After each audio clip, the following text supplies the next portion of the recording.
Konferencija investiranjem do financijske slobode postigla je svoj cilj. Željeli smo širokoj masi ljudi pokazati da postoje razne investicije,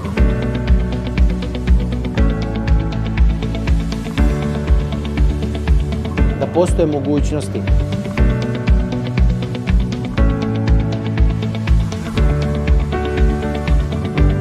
Da bez obzira što se pred nama nalaze izazovni ekonomski trenuci, još uvijek svojim radom, znanjem i edukacijom možete ostvariti financijsku stabilnost i postići financijsko stanje kakvo želite u budućnosti.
Ova konferencija je, nadamo se, samo jedna od niza ovakvih događaja koji će mnogim ljudima omogućiti da postignu svoje financijske ciljeve.